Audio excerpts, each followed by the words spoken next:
അഭിമന്യ തിരുമേനി അധ്യക്ഷ പ്രസംഗത്തിൽ ഓർമ്മിപ്പിച്ചതുപോലെ കണ്ടനാട് ഭദ്രാസനം ഏത് വെല്ലുവിളികളിലും അത് തല ഉയർത്തി നിന്ന് അത് നേരിടും എന്നുള്ളതാണ് ചരിത്രം ഇതുവരെയും തെളിയിച്ചിട്ടുള്ളത്.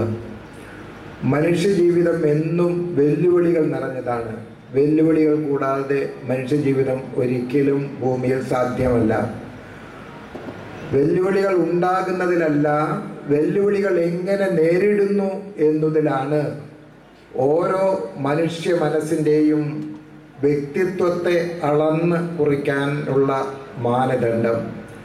A man is known not by his action but his reaction എന്ന് പറയുന്നത് പോലെ വെല്ലുവിളികൾ ഉണ്ടാകുമ്പോൾ എങ്ങനെയാണ് നാം അതിനെ നേരിടുന്നത്, റിയാക്ട് ചെയ്യുന്നത്, അതനുസരിച്ചായിരിക്കും സമൂഹമായാലും വ്യക്തിയായാലും സഭയായാലും അതിൻ്റെ വ്യക്തിത്വത്തെ വരച്ചു കാട്ടുന്നത്.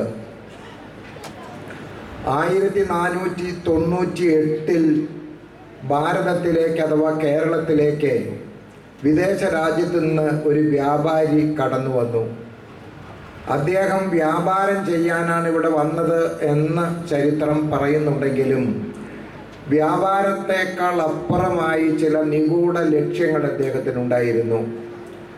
അദ്ദേഹം ഇഞ്ചിയും കുരുമുളകും കാപ്പിയും ഒക്കെ വാങ്ങി സ്വന്തം രാജ്യത്തേക്ക് അയച്ച് വ്യാപാരം തുടരുന്നതോടൊപ്പം ഈ രാജ്യത്തിൻ്റെ ഭരണം സമ്പൂർണമായി പിടിച്ചടക്കുവാൻ തക്കവണ്ണം ഈ വ്യാപാര ബന്ധത്തെ ദുരുപയോഗപ്പെടുത്തുകയുണ്ടായി. 1498 വാസ്കോ ഡി ഗാമ എന്ന പ്രിയപ്പെട്ട വ്യാപാരി ഇവിടെ വരുന്നത്. അങ്ങനെ വ്യാപാരം ചെയ്ത് രാജ്യത്തിൻ്റെ ഉടമസ്ഥതയും അദ്ദേഹം കൈക്കലാക്കി. പിന്നീട് പല വിദേശ രാജ്യത്തു നിന്നുള്ളവരും ഇവിടെ വന്നു. വന്നവരെല്ലാം തന്നെ ഈ രാജ്യത്തിൻ്റെ ഭരണം സമ്പൂർണമായി പിടിച്ചടക്കുന്നതിലായിരുന്നു അവരുടെ കൗശലം അവർ ഉപയോഗിച്ചത്. ഇങ്ങനെ വിദേശത്ത് നിന്ന് വന്ന ഓരോ വിദേശിയും ഇവിടെ വ്യാപാരം ചെയ്യുക മാത്രമായിരുന്നില്ല, മലങ്കര സഭയുടെ ആട്ടിൻകൂട്ടത്തെ പിടിച്ച് അതിനെ വരുതിയിലാക്കുന്നതിനും ആ ആട്ടിൻകൂട്ടത്തെ സമ്പൂർണമായി അവരുടേതാക്കി തീർക്കുന്നതിനും ശ്രമിച്ചിട്ടുണ്ട്. അങ്ങനെ ഏകദേശം 2-3 നൂറ്റാണ്ടുകൾ ഭാരതത്തിലും അതുപോലെ തന്നെ മലങ്കര സഭയിലുമൊക്കെ ഈ വിദേശ വ്യാപാരികളുടെയും അതുമൂലമുണ്ടായിട്ടുള്ള മേൽക്കോയ്മകളും എന്തെന്ന് നാം നല്ലതുപോലെ അനുഭവിച്ചറിഞ്ഞിട്ടുണ്ട്.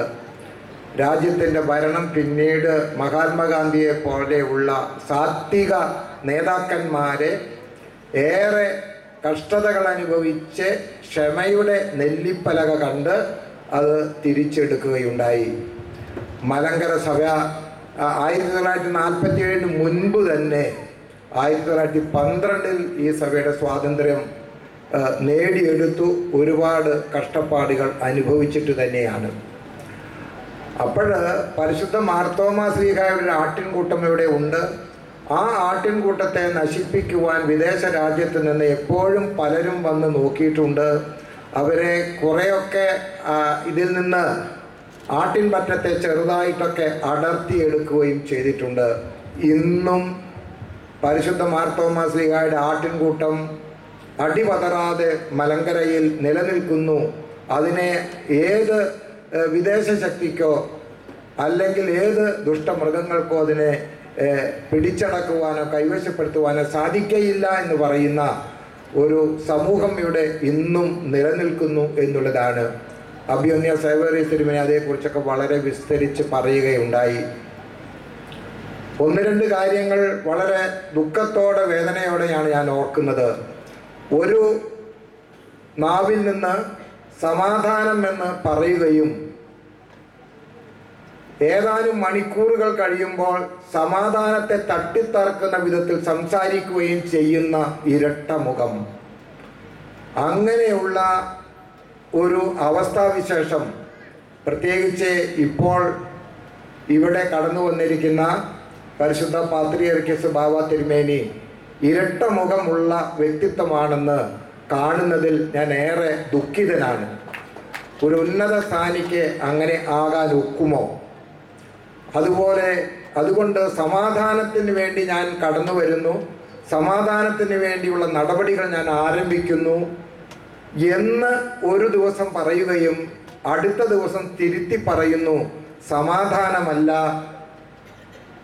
മറ്റേതെങ്കിലും വിധത്തിൽ ഇവിടെ എനിക്ക് എടുക്കാവുന്നതെല്ലാം ഞാൻ എടുക്കുന്നു, ബാക്കിയുള്ളത് ശേഷിപ്പായിട്ട് അവശേഷിപ്പിക്കുന്നു എന്ന് പറയുന്ന ഇരട്ട മുഖത്തിൽ ഏറെ ദുഃഖമുണ്ട്.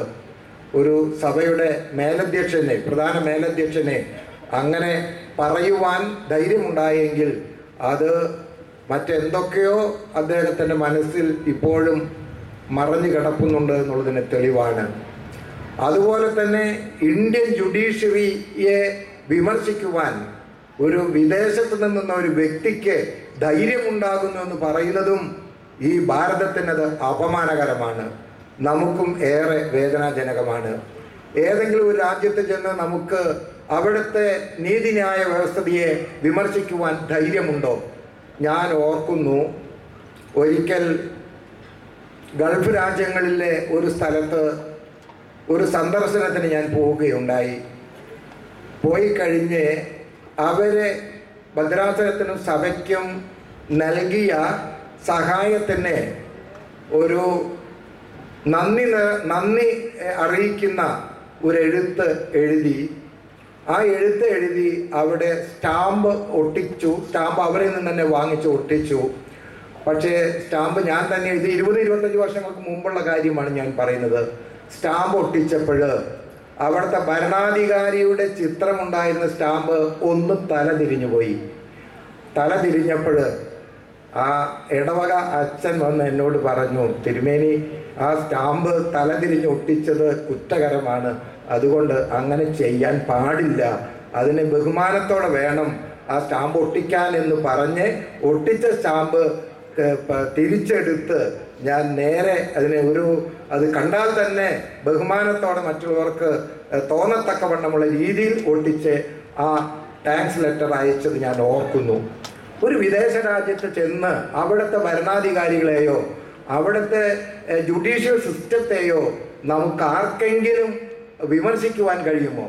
ഒരു ഇന്ത്യൻ പൗരന് വിമർശിക്കുവാൻ കഴിയുമോ? ഒരു ഇന്ത്യൻ പൗരൻ അങ്ങനെ വിമർശിക്കുകയാണെന്നുണ്ടെങ്കിൽ അത് എത്ര വലിയ ശിക്ഷ അർഹിക്കുന്ന ഒരു അനുഭവമാണുള്ളത്. കേരള ഭരണകൂടം ഒരുപക്ഷെ ഇതെല്ലാം കണ്ടില്ലെന്ന് നടിച്ച് അധികാരം നിലനിർത്തുവാൻ വേണ്ടി ഇങ്ങനെയുള്ള അപമാനങ്ങൾ ഏൽക്കുവാൻ തക്കവണ്ണവും അവരെ വഴിയൊരുക്കുന്നു എന്നുള്ളതിനും ഞാൻ ഏറെ ദുഃഖിതനാണ്. എന്തെല്ലാം കാര്യങ്ങളാണ് കേരള ഗവൺമെൻറ് ഉറപ്പ് തന്നത്, രേഖാമൂലം ഉറപ്പ് തന്നത്. പക്ഷേ എല്ലാം കാറ്റിൽ പറത്തുന്നു. എന്തിനു വേണ്ടി? അധികാരം നിലനിൽക്കണം. അധികാരം നിലനിർത്തുവാൻ വേണ്ടി ഏത് ഹീനതന്ത്രവും ഉപയോഗിക്കുവാൻ ഒരു മടിയുമില്ലാത്ത ഒരു ഭരണകൂടം ഇവിടെ ഉണ്ടാകുമ്പോൾ വിദേശികൾ വന്ന് ഇന്ത്യൻ ജുഡീഷ്യറിയെ കുറ്റപ്പെടുത്തും, ഈ രാജ്യത്തെ കുറ്റപ്പെടുത്തും, ഇവിടുത്തെ സിസ്റ്റത്തെ കുറ്റപ്പെടുത്തും. ആർക്കും അതിൽ സങ്കടമില്ല. പക്ഷേ ഭാരത ജുഡീഷ്യറിയെ, ഇന്ത്യൻ ജുഡീഷ്യറിയെ അനുസരിക്കുന്ന പൗരന്മാരായ നമ്മെ സംബന്ധിച്ചിടത്തോളം ഇത് ഒരു അപമാനകരവും വേദനാജനകവുമാണെന്ന് ഓർമ്മിപ്പിക്കാൻ